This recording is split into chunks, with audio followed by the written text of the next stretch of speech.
فبأي آلاء ربكما تكذبان.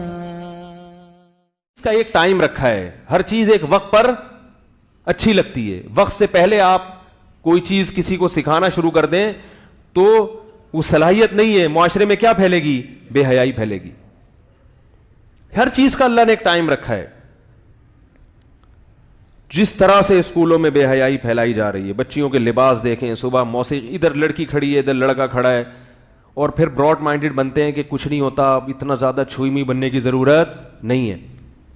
بہت سے لوگوں کی یہ بھی رائے ہے کہ معاشرے میں جب کھلی چھوٹ دے دی جائے گی تو لوگ ان چیزوں کے عادی ہو جائیں گے, پھر کوئی حرکت نہیں کرے گا. جس معاشرے نے کھلی چھوٹ دی ہے ان کے حالات جا کے دیکھو. جس ملک میں جتنا پردہ ہے اس ملک میں جنسی درندگی کے واقعات کا ریشو بہت کم ہے.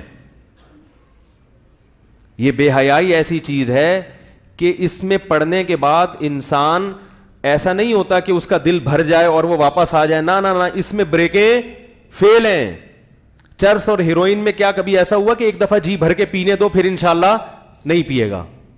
نہ, وہ تو جتنا پیے گا نشہ بڑھتا چلا جائے گا.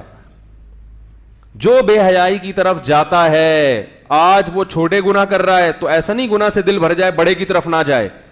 کتنے لوگ زنا سے بچنے کے لیے دوسرے چھوٹے درجے کے گناہوں کی طرف آتے ہیں مگر وہ زنا سے بچ نہیں پاتے. وہ چھوٹا گناہ ان کو بڑے گناہ کی طرف لے کے جاتا ہے لازمی. بچتا وہی ہے جو اپنے دامن کو یعنی مکمل بچا کے جو رکھے گا وہی بچتا ہے.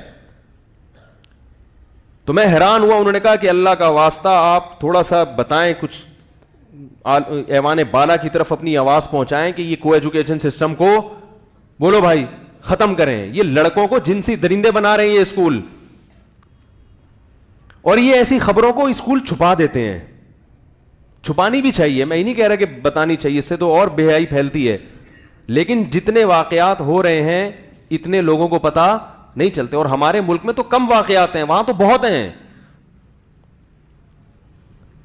تو یہ چیز وہاں ہے تو آہستہ آہستہ ہمارے ملک میں بھی آنا شروع ہو جائے گی.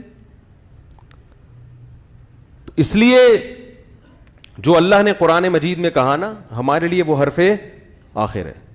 قل یا ایھا النبی قل لازواجک وبناتک ونساء المؤمنین یدنین علیہن من جلابیبہن.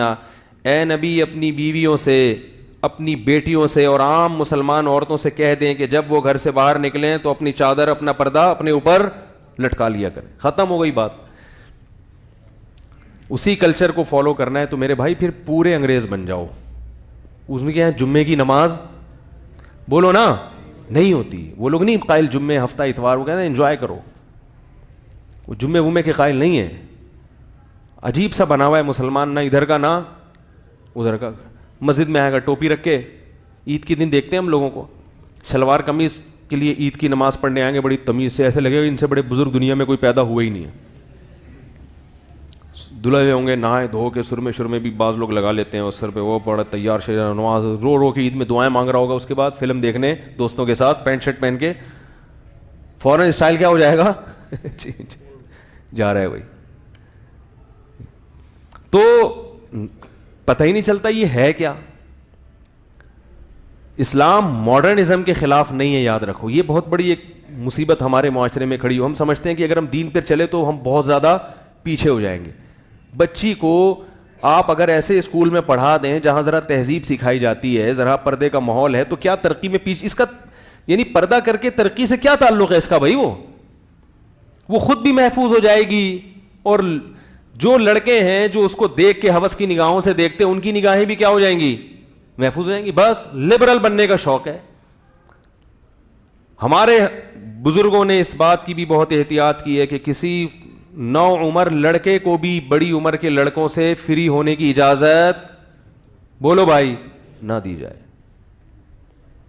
اتنا براڈ مائنڈڈ بننے کی ضرورت نہیں ہے. میں دیکھتا ہوں یہاں بعض لوگ اپنے بچوں کو لے کر آتے ہیں, وہ چھوڑ دیتے ہیں, بچہ کبھی ادھر جا کے چمٹ رہا ہے, کبھی اس کی گود میں جا کے بیٹھ رہے ہیں, ان کو فکر ہی نہیں ہوتی. میں کہتا ہوں کیوں ایسے کہنے, تو سارے نمازی ہیں. احتیاط بہرحال کیا ہے, کیا اس زمانے میں بچوں کے ساتھ برائیاں نہیں ہوتی کیا؟ کہ آپ اتنے نیک بن گئے ہو کہ آپ بالکل آنکھیں بند کر کے بیٹھ گئے ہو جی دنیا میں کچھ ہو ہی نہیں رہا, سب صحیح ہو رہا ہے. ہم نے اپنے بڑے علماء کو, بزرگوں کو دیکھا ہے کہ اپنے بچوں کو بڑوں کے ساتھ کھیلنے نہیں دیتے تھے. قرآن نے کہا ہے کہ بستر الگ کر دو, حدیث میں آتا ہے کہ بستر کیا کر دو, الگ کر دو. علماء نے یہاں تک بیان کیا ہے کہ بچہ جب 10 سال کا ہو جائے تو وہ اپنی بہن کے ساتھ ایک بستر پہ, بولو نا, نہیں سو سکتا, کہ اجازت نہیں ہے سونے کی, الگ کرو اس کا بستر.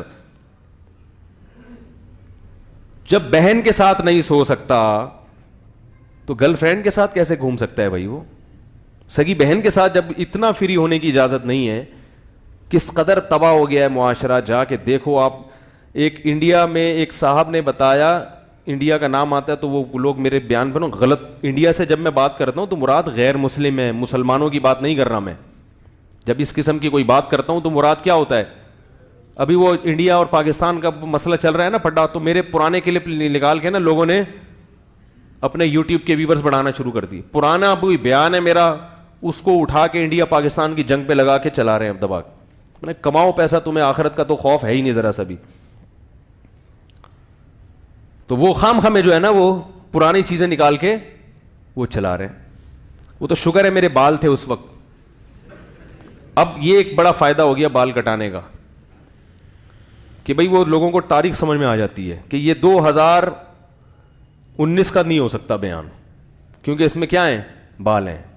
2019 کا کہ جو یہ تاریخ بتا رہے ہیں, یہ جو بال ہیں نا میرے, یہ سر کی جو اب پوزیشن ہے, یہ ڈیٹ بتا رہی ہے کہ یہ بیان 2019 کا ہے, 2018 کا نہیں ہے, یہ جو آج بیان کر رہا ہوں میں. اور وہ جو بیان انہوں نے چلایا وہ 2019 کا نہیں ہو سکتا. اور یہ جو انڈیا پاکستان کا میں اختلاف چل رہا ہے یہ 2019 میں چل رہا ہے. تو اس سے بھی ایک الحمدللہ فائدہ ہو گیا کہ یہ فائدے ہوتے ہیں ہر چیز کے بھائی. حکمتیں اللہ کے ہر کام میں کیا ہوتی ہے, حکمت ہوتی ہے. ٹھیک ہے نا. تو کسی نے بتایا کہ ایسے غیر مسلموں میں حالات پیدا ہو گئے ہیں کہ بچیاں اپنے محرم رشتہ داروں سے بھی محفوظ نہیں ہیں. جنسی درندہ بنایا جا رہا ہے انٹرنیٹ پر, یوٹیوب پہ آپ دیکھیں جو چیزیں پھیل رہی ہیں. پھر اسکولوں میں تو یہ انسان کم ہے, مرد ہے تو وہ مذکر ہے, عورت ہے تو وہ کیا ہے, مؤنث ہے. یہ ایک امیج انسانیت کا دنیا کے سامنے جا رہا ہے.